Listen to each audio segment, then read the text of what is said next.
connection and support is not just physical. And if you've been in a situation where you were really craving a certain amount of physical support, and because of your observance of Jewish law, you couldn't receive it, it's frustrating.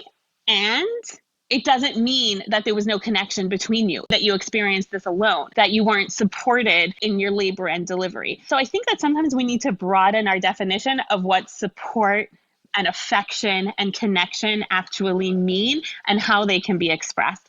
And this is helpful for providers to understand, of course, so that they're culturally competent. But I think it's also important for the women and men themselves who are practicing these laws to understand that not everything that's a limitation is restrictive for the sake of being restrictive. If anything, that's not really the intention. The intention is to preserve something else. And while it might feel like a restriction, and that's 100% valid, and I'm not whitewashing that at all, it's not the only way to view the experience. Giving birth is one of the most significant events of your life.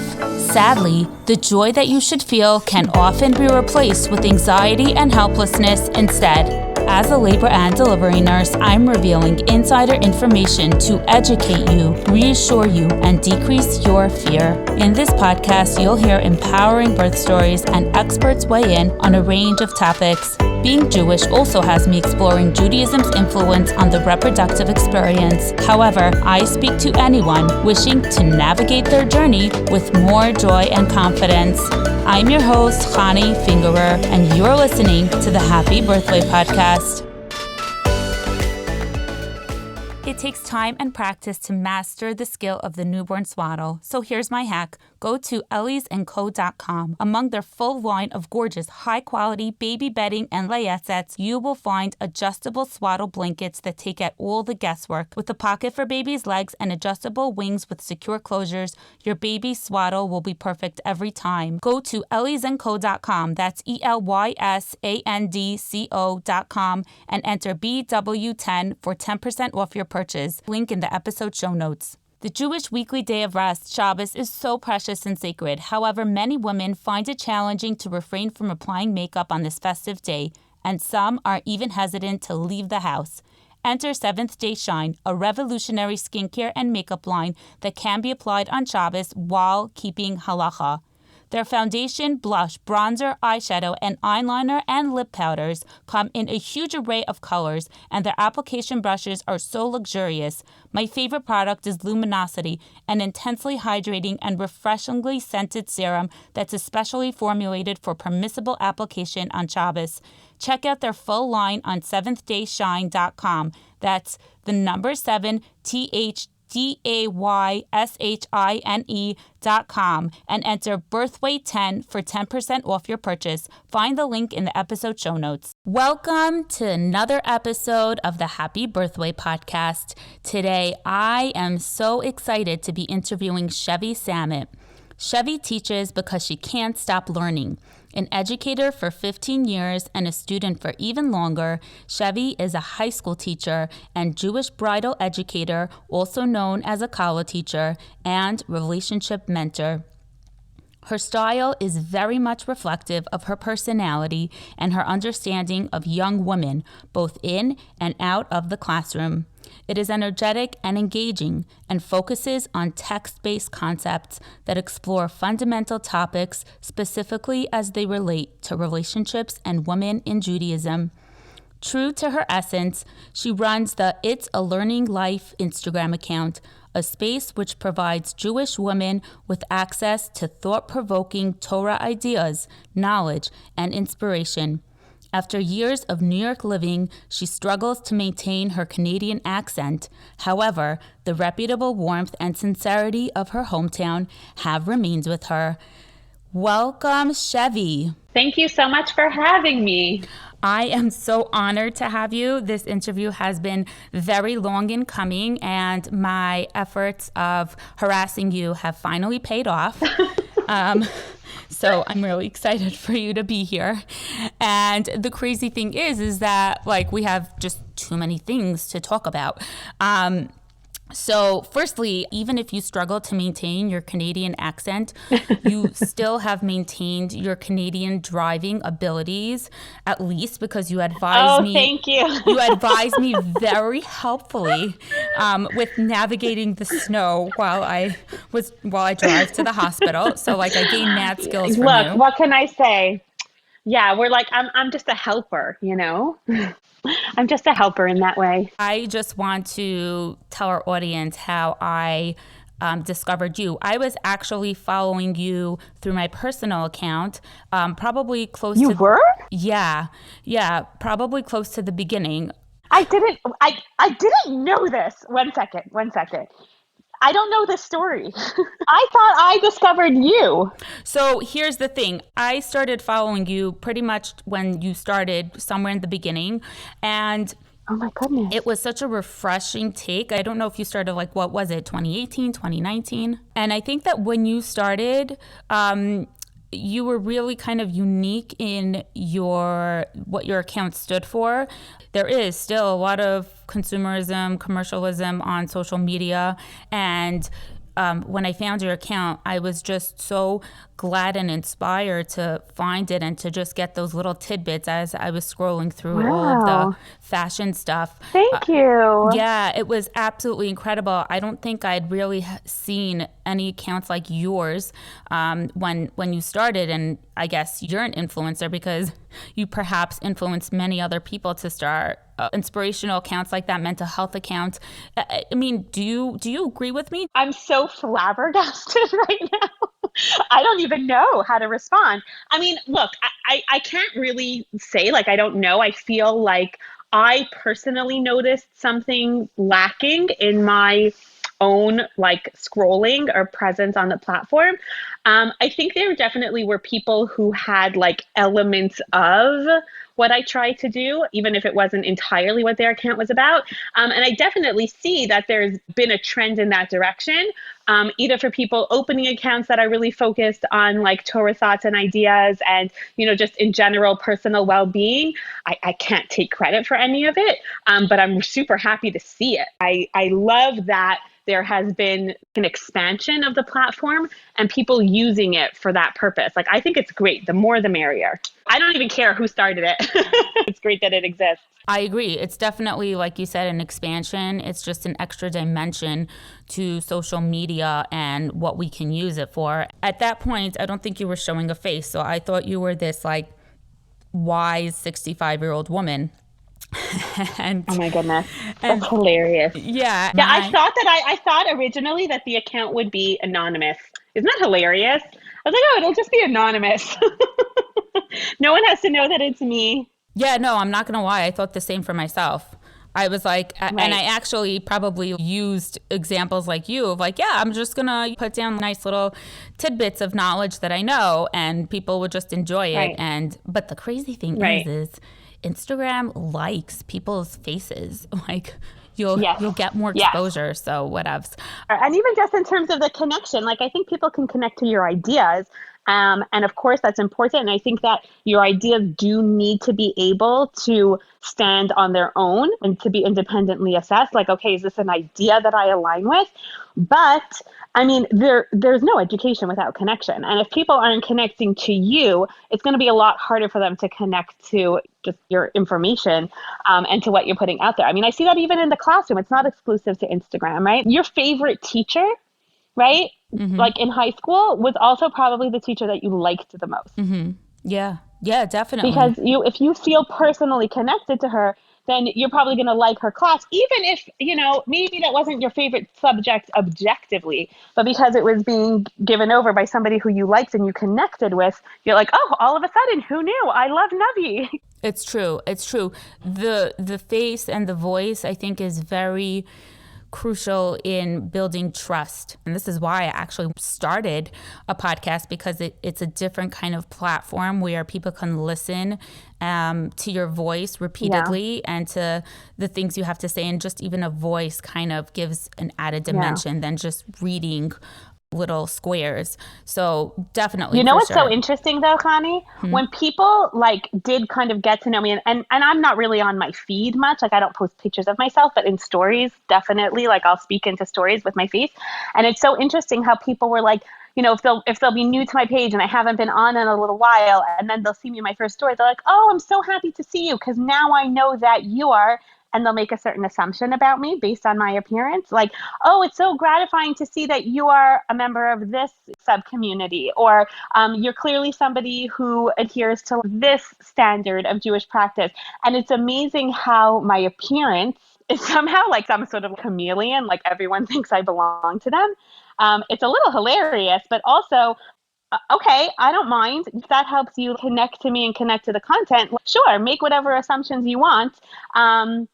But yeah, I think that maybe there weren't so many people from my community who were using Instagram in such a public way.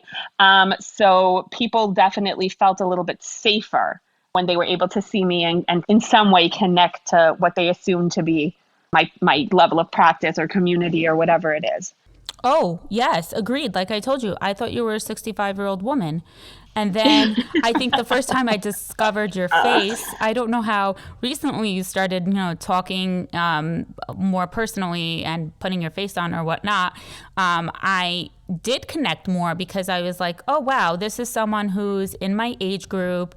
And it added an extra respect for you because I was like, whoa, this is incredible. Oh, thank you. It was inspiring. It was just really inspiring. And yes, I can relate to you because I do feel that we come from a similar, I like to say subculture, Jewish subculture. I don't like to call it religion spectrum because honestly, I feel like outward appearances and practices don't necessarily tell us the whole picture of who's more religious, quote unquote. But definitely there are cultures, subcultures where there are certain practices, traditions, and even societal norms. And there are nuances that you can pick up based on a person's appearance. So I definitely hear where that comes from. Yeah. So I think the first time I started seeing your face was on after I started my account, because you know how things get lost in Instagram. You follow 500 accounts, then you know, you'll see someone for a month and then they'll melt away somewhere in the periphery, and then 6 months later you'll see them again. And when you had responded to me about something that I said about pregnancy or whatnot, I was like, oh, it's Learning Life. I love her. Great. I'm going to follow her because I can't handle more than one account on Instagram. So I don't know how people have their personal account, their business account. I'm running my own account by myself. I don't have any social media manager. So I said, great, let me follow her. Let me follow all the people that I love. I have to say, everything you're saying about being from our subculture, I think that it's true where you're unique and you were probably one of the pioneers to start the kind of account that you did. And I feel like you're the Sarah Schneerer of our generation. Oh my goodness. Stop. Yeah. No, and I don't know that I agree, but I will just graciously accept a compliment. That's right. There is a skill in just graciously accepting compliments. But and for those who are not affiliated and familiar, Sarah Schneerer was a pioneer in the early 1900s of starting the framework of Jewish education for Jewish girls, and we still use that methodology, that framework today. So she was a huge influencer of her time. Wow, it's good people can't see my face now. I'm just like, wow. But the reach, she had so much reach because she trained so many young women to become teachers and to start their own branches. And you have so much reach because you have such a huge following and a very engaged following that's very enthusiastic about what information you put out. And the authenticity of your information, which is really what I love of what you stand for, of your account. I can tell when someone is being authentic or not. and I know we talk about this like authentic word there. It's like a buzzword on social media. But what I mean Right. is like you're just you say what you feel, how it is, and Right. for me, it really I really connect to accounts like yours, and I do feel like you're inspiring so many women from all walks of life. I know you must have followers that are completely unaffiliated with Judaism or maybe Jewish but have never Oh, learned sure. anything. And it's amazing Right. how social media has that reach. I've gotten so many Right. people Right. reaching out to me and saying, wow, I'm Jewish and I've never learned any of this. And it's so interesting to learn about my culture. Right. And people that are not Jewish that are just interested in learning about Judaism because it's such a kind of hidden, small, narrow part of our demographic, and actually a lot of obstetric healthcare providers that follow me and that reach out and tell me, well, thank you for explaining this because I've had patients and they did whatever strange things I thought they did and I never understood it, and now this puts it all into Right. context.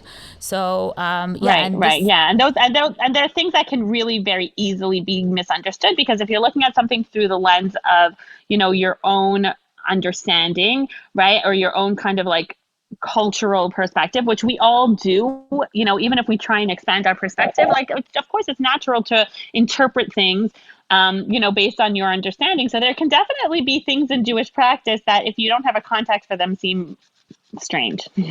I live in a community that is, a few hundred families, not a very large community. So it's not like living in New York where there's such a large Jewish population. So when somebody that's religious comes in, I think one of the hardest things for my coworkers is the fact that they can't, the husband and wife can't give each other a big hug and kiss, and the support may Yeah. appear more limited during Right. birth. And I think for them, that's And then a you're really like, what is wrong with this couple? They're having a baby and they seem so like disconnected. I'll actually tell you an interesting story. So this story was actually shared with me by a fellow Kala teacher, bridal educator. She herself was in labor. She had been married quite a few years. I think this was maybe her 6th or 7th delivery. And, her husband is present, but not, physically expressive. He's not holding her hand. He's not stroking her forehead, right? He's not doing all of the physically supportive things that you might expect of a husband. And afterwards, the nurse who, was kind of with her for her entire shift and her entire labor said to her, it's so amazing for me to see because, at the beginning of this shift, when I see your husband kind of like avoiding you, I was like, what is wrong with this couple? She's having a baby. And like, you kind of explained it to me. Oh, we can't touch. These are our laws. But like, I thought it was like crazy. And how are you going to manage without your husband's support? And here I see like, you deliver this baby and I actually can sense the connection that exists between the two of you that's like not physical. Like I can see how deeply connected you are, even if you're not expressing it physically. And when she told me this, I was like, oh, I mean, I wonder if all of the labor and delivery nurses, could say the same about me and my husband. I don't know. I never asked them. But I do think that, it's an important point to consider that connection is not just physical and support is not just physical. And if you've been in a situation where, you were really craving a certain amount of physical support and because of your observance of Jewish law, you couldn't receive it, while that's frustrating, it's frustrating and it doesn't mean that there was no connection between you. It doesn't mean that you experienced this alone. It doesn't mean that you weren't supported, right, in your labor and delivery. So I think that sometimes we need to broaden our definition of what support and affection and connection actually mean and how they can be expressed. And this is helpful for providers to understand, of course, so that they're sensitive to, and they're culturally competent. But I think it's also important for the women and men themselves who are practicing these laws to understand that not everything, that's a limitation is like restrictive for the sake of being restrictive. If anything, that's not really the intention. The intention is to preserve something else. And while it might feel like a restriction in that moment, and that's 100% valid, and I'm not whitewashing that at all, it's not the only way to view the experience. You say it so eloquently. I wish I can tell that to my coworkers so eloquently like you do. This is why I wanted Just send you them here. This podcast. They don't know yet. I'm not really publicizing it. I just tell them, if anyone, a few of my coworkers found out about my Instagram, I told them it's just someone that looks like me with the same name. But yeah, maybe one day if they find out. And you say it so eloquently and beautifully, and you just made me think about how kind of takes us out of our comfort zone and makes us explore that facet. So that is definitely a very illuminating thing to hear. And I need to also add in, while we're on this topic, that there are different kind of, I want to say, husband coping mechanisms, for lack of a better way to word it, relationship dynamics between couples. And I see this in just marriages at large when it comes to giving birth, where some men really feel like they can't handle it and it's difficult for them, and that's okay too. And I tell the fathers all the time when they feel like lightheaded or just afraid, it's okay. And I tell my patients too, I say, it's okay. It doesn't mean he's any less of a good husband. It just means that he's acknowledging these limitations. And some couples are fine with it for both of them. They're both happy with that kind of relationship, and they're fine with it. And the woman prefers someone who's a female support person, a doula or the midwife or the nurse, whoever it is, actually even prefers it. And to go even to extend beyond that, some men aren't even present at the physical birth, like they can't watch and they can't see their wife give birth, and they stand behind a curtain usually praying, because in Judaism birth is an extremely auspicious, significant time to pray for so many reasons. And I think that it's even harder for the hospital staff to understand it. They just, I guess, like you said, when you interpret something from your own perspective and understandings and experiences, it kind of looks like we're going back to the 1950s, where the men will smoke cigarettes in the waiting room, and then the nurse would come out and call one of their names, and like in I Love Lucy, come out and say, Mr. Ricardo, your wife just had a girl or a boy, whatever it is. So exactly. I think we need to draw a distinction between being physically present and being emotionally present and supportive. And of course, it's normal when you see somebody who isn't physically present, you'll just draw all these conclusions about where they are emotionally or spiritually, right? But that's not necessarily accurate, and it's not necessarily a fair conclusion to draw. I do think, though, that this is something that couples should discuss beforehand. And, of course, it's hard to prepare for your first birth because there are so many unknowns.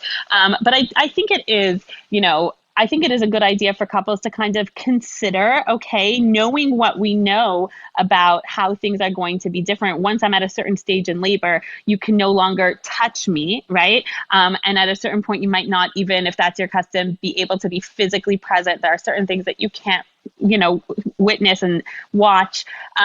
So what would possibly be helpful to me, and to come up with a kind of like, a list of things that you might want. What are some things you might want your husband to say? Do you want, like you said, another support person there?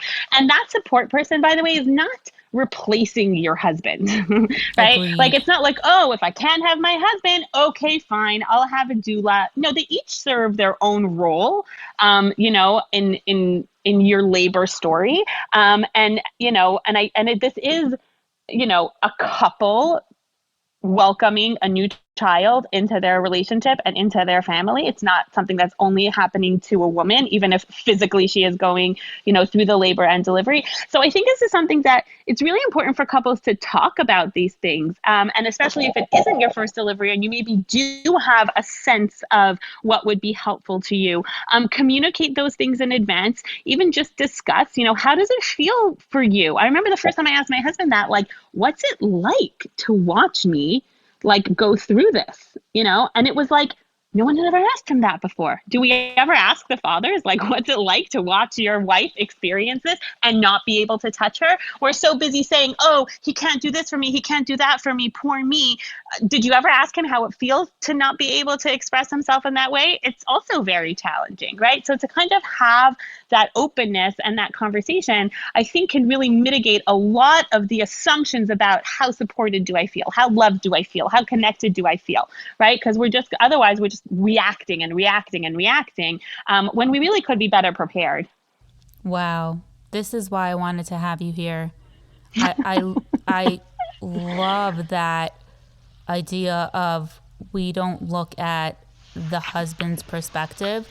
I apply it to many other areas of birth, not religious observance areas where, right, there's the cliche joke about, poor husband whose wife is pregnant, or you're not knowing half of what she's going through, or all of that. But I always like to validate the husband's, the baby's father's experience of seeing his wife in so much pain and feeling helpless, in the face of seeing that, and just acknowledging the fact that there are feelings that the fathers have that should be acknowledged. And he may not be in quote unquote like as bad of a situation. He may not be experiencing it as hard, but there's worry for someone who you love so much, for them to have, to be healthy and well and whole after giving birth. And, there was worry for your child, even if you're not carrying your child. So I think that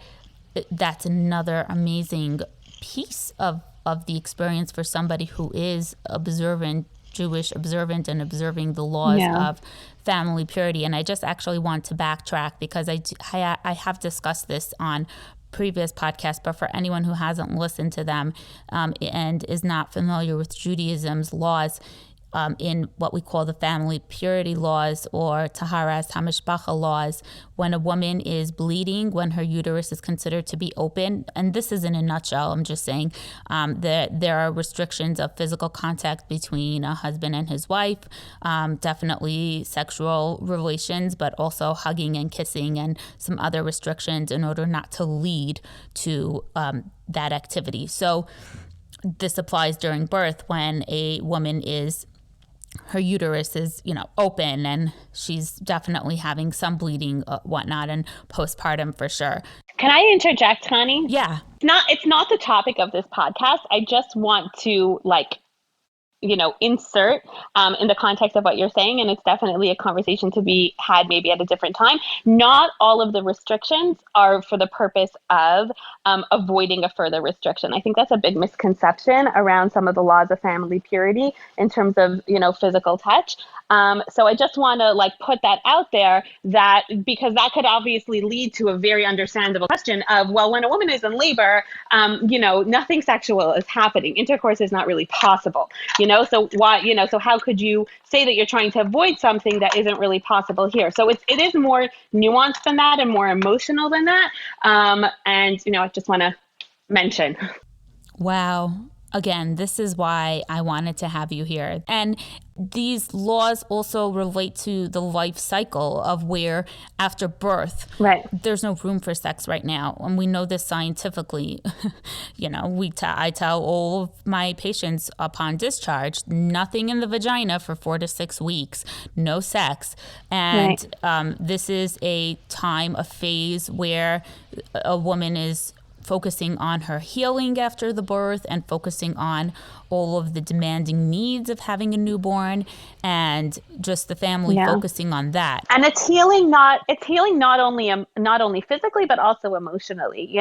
We need to restore ourselves before we can really expect to just be whole in our relationships also. So it's not only a question of like, okay, swelling going down, uterus contracting, body physically, healing. I think it can also hopefully for, if you do it right, and I'm a big talker because I'm like a terrible rester physically and emotionally, but it really should be a time where you're restoring yourself emotionally also, like, and you're focusing on your needs, and you're not really able to be super present, in your dynamics with other people, like emotionally also, not just physically. Oh my gosh, yes, you're so right.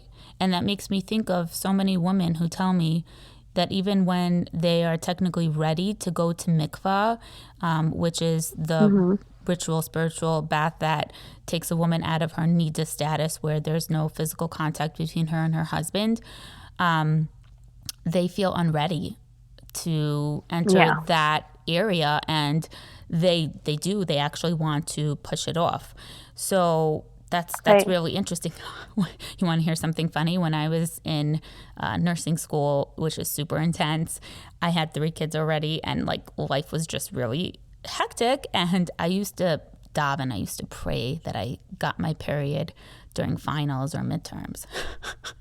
So I just would have that extra time for studying and things like Right, that, that time and space. not have to worry. Not have to worry about that piece of my marriage that I really was just had very little emotional and time reserved for. So just funny little story, but yeah, I mean, and I feel like we experience those ups and downs always in our relationship where we just feel like we have, more capacity or less capacity. And it's not only about like physical energy of like, oh, I'm so tired, or, oh, I'm physically healing, or, whatever it might be. It's also very emotional. And, ideally a couple should really take the time where their physical contact is restricted, and use that time to work on their emotional connection, and also just personally restore themselves, and their well-being, right? Like we need to come into our relationships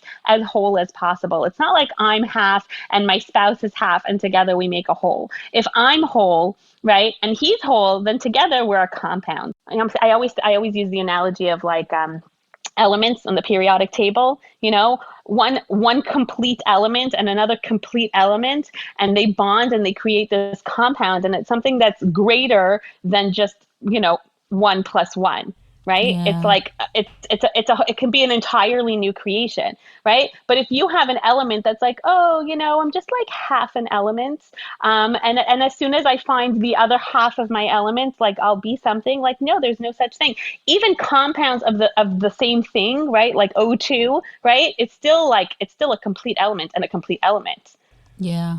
So if we take the time that we're physically apart and we're like, okay, let me restore myself so that I come back to this element of my marriage. And I don't want to imply, by the way, with my language that we leave our marriages and then we come back. We don't, like, that's not how it works. But in terms of, there being a temporary physical inaccessibility, that does give us often the time and space to focus on ourselves and our wholeness, right? And then we're resuming our sexual connection from a place of wholeness, not from a place of depletion. Wow. Yes. Yes. You really do have the wisdom of a 65-year-old woman. What's going to happen when I'm 65? Am I going to have the wisdom of a 35-year-old? I feel like I'm Benjamin Button, as I'm moving backwards. No, you're going to have the wisdom of like a sage 300-year-old. 300 years worth of wisdom. But it's so true. And I have to say, from personal experience, there was something really beautiful and renewing after I came out of niddah status after each of my births, where we got to celebrate the birth in a new dimension. It brought like a new renewal of joy of bringing a child, a baby into the world, and just celebrate everything that we did together. And I mean, let's be real, more of everything that I did to have the baby.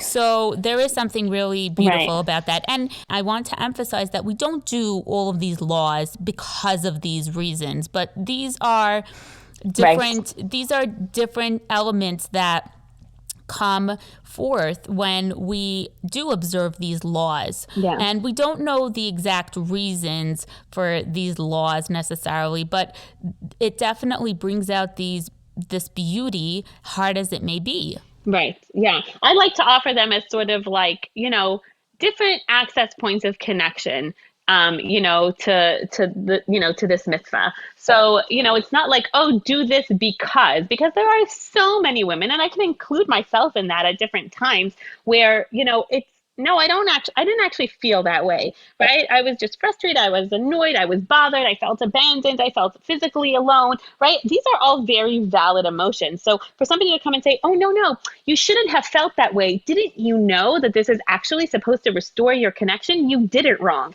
I do not mean to imply that at all. I think that that's really unfair. And judgmental, right? But what I do want to offer is, if this is an area where you can kind of like expand your understanding, here are some suggestions. Like, here's an offering. It might actually help, and if it doesn't, okay, that's also like, I think that's valid. And you should know, I have a huge amount of respect. I am in awe of the women who observe these practices, and who don't really feel connected, to any of the reasonings. To me, I just find that, it's astonishingly beautiful, right? You don't feel connected to it. And I have to say, for anybody who's gone through, a Kala class experience, if you've learned with a bridal educator and you're, practicing, the traditional laws of Judaism, I think that really very often the women who go into this field of education, we often do feel a natural alignment with this mitzvah. Otherwise, like, why would we teach it, right? Like, why did you choose labor and delivery? There's something about it that drew you, right? And I think we have to be cognizant of the fact that we're not teaching, we're teaching a diverse range of students who, very often when we're teaching them, they have not been practicing these laws yet. This is new to them. They may find themselves connected. They may find themselves struggling. And to kind of superimpose our own feelings of inspiration and connection and alignment, it's a bit unfair. So I do think that anyone who's educating in this area also needs to recognize, like, you're drawn to this area of education because of something in you, and you cannot expect that of all of your students. You kind of need to temper. Of course, you want to infuse joy and you want to be inspiring, right? But I think that you need to temper that with like a healthy dose of reality, because I see a lot of women really struggling with feelings of guilt or shame that, okay, yes, they're committed to keeping these laws and they're doing it, but they don't really like it. They don't really connect to it. So there must be something wrong with them. They're doing it wrong. That's not the case at all, right? We somehow, like in the Jewish community, we put mikvah and we put the observance of Taharas Hamishpacha, family purity, like on this pedestal, right? If you do this, your marriage will be amazing. I don't think that that's a fair presentation for a lot of reasons, but not least of which is the fact that it leaves a lot of women feeling alone. Yeah. Yeah, the guilt and the shame definitely makes sense. Yeah. And I would think that if it's a real challenge for someone, that would even more display their dedication to it, where they're doing it. Yeah. And it's super hard and they're not inspired. They hate it. And they're not happy when they have to go to mikvah because they may hate going to mikvah, and they still do it. And even though so many women do derive some form of inspiration from it, it's so true. You don't have to. And that validation is so important. Like, no, it's not all beauty and roses. It's not always going to feel that way to every single woman. And I think that needs to be part of the conversation, because, otherwise, the fallout is, oh, if I don't connect to this the way my teacher told me I was going to, it must be me. I'm broken. I'm doing it wrong. I don't have the right intentions, right? And often when we're in that headspace, we tend to throw the baby out with the bathwater, Yeah. or the mikvah water. Yeah, and I think that if anything, validating the fact that this is hard and this is not easy would make somebody just feel better about observing it. Yeah. I don't know. Maybe I'm seeing some form of like toxic positivity in here of where, no, it's so beautiful. Like, Yeah. you should feel, and of course, telling somebody how they should feel about anything is wrong. Nobody should feel. Everyone's going to have their different experiences and feelings. I just wanted to, say that we weren't sure exactly what we were going to be talking about because there were just too many things to talk about. And at a future time, Shevi, I would love to have you on to talk about your personal experiences with pregnancy and birth, because you do have a lot of good stuff to share with us. And I think you had messaged me in the beginning when you discovered my account, just telling me some of your personal experiences about things that I was talking about. And it's incredible, actually, your breadth of knowledge that you have about this stuff. I think some of the stuff you brought up I didn't even know, because I'm a hospital nurse, so I definitely know a lot about pregnancy. We have to know the prenatal picture of our patients, but there are a lot of little details that I don't necessarily know. So it's cool. And it's a learning life, true to what you say. And your entire philosophy on life is we have to be lifelong learners, especially when we're teachers, educators, like you and I have to be a lifelong learner. I love to learn from other people. I love to learn others' experiences and feelings on different things, just like you have learned from your experience about people's feelings about Niddah and mikvah, and then you can speak to that and teach people, hey, let's not do this thing of telling everyone that they need to feel a certain way, because you are open to learning how people may feel on the spectrum. Yeah, and the same way that you as, like a nurse have to meet your patient where they are, right? And be with them in their labor and delivery experience and support them from there. I think that teachers have to do the same for their students, right? Like, I'm not just teaching like knowledge, like a certain area of Jewish law, for example. I'm teaching this person, right? And I'm trying to give her the resources that she's going to need to navigate her relationship in the context of these practices. So to say like, oh, this is the way it has to be, this is how you should feel about it, this is exact, like that's unfair, and it's not responsible. That's kind of what we call in the nursing field our intake, where we actually have to we first question the patient about their knowledge base and what they do know, so that we can know where to meet them and what to cover. So and that cultural sensitivity that you were talking about earlier, you kind of have that too, in terms of just the sensitivity of knowing the different perspectives of where people are coming from. Yeah, well, I try. No, you don't try. I mean, you try, but your efforts are super successful. Thank you. Thank you. I want to backtrack and talk about when we covered, the husband and wife relationship and the level of support. And just to quickly say that this conversation is really important to have before somebody has their baby.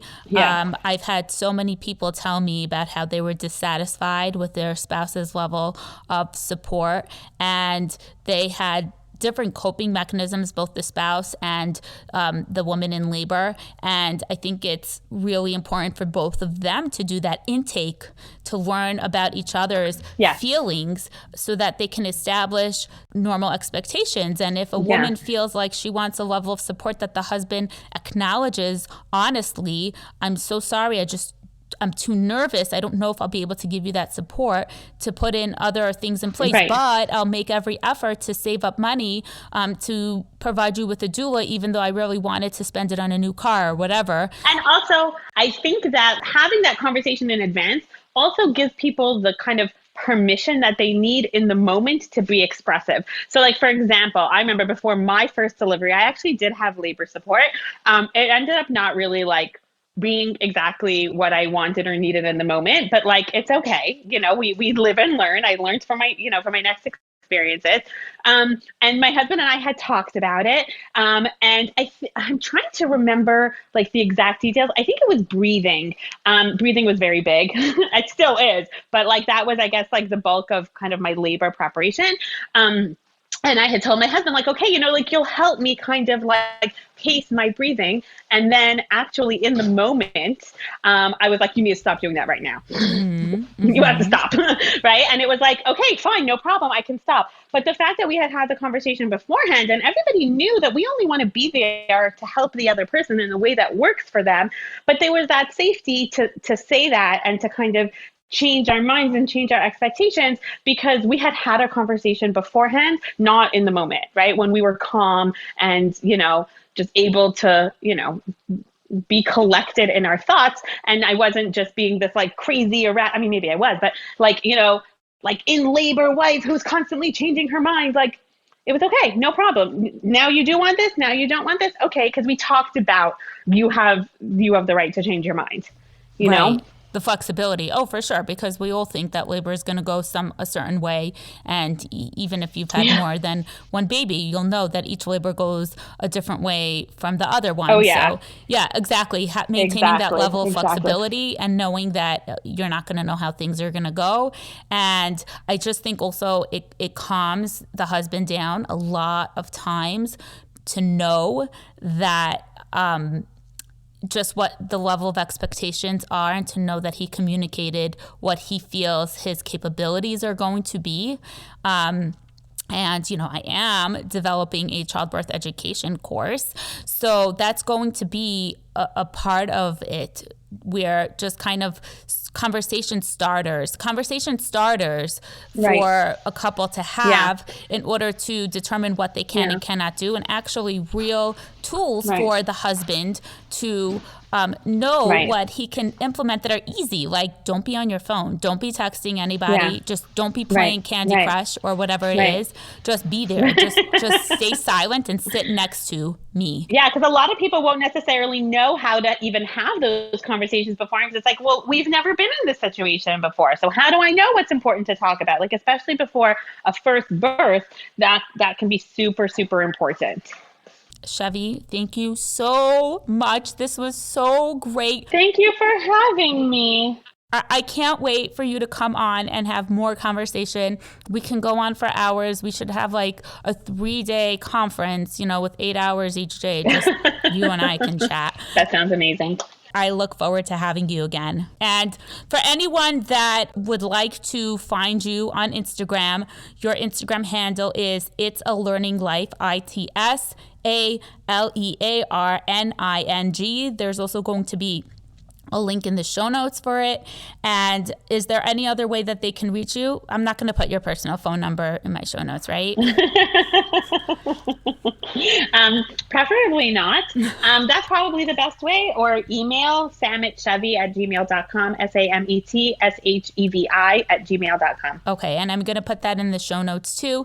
And for everyone listening and enjoying this, please consider leaving a review or just rating us on Apple Podcasts and on any other podcast listening apps such as Spotify, Google Podcasts. Please consider subscribing. This way you will not miss another episode and you can help this podcast grow. Thanks for tuning into the Happy Birthway podcast. Head over to Yoledet Academy on Instagram to continue the conversation. You'll find the link in the episode show notes, as well as links to any additional resources, products, and services mentioned here. If you love listening to this show, you can help it grow by sharing it with your friends and rating and reviewing it. To stay in the loop when new episodes are released, make sure to subscribe. Remember that your health needs are unique and require individualized medical advice. The podcast is not a replacement, and some of the information may not be appropriate for your specific circumstances. My mission is to educate you so that you can confidently collaborate with your healthcare team. I believe that a healthy mom and healthy baby are simply not enough. We also need a happy mom with an empowering birth experience.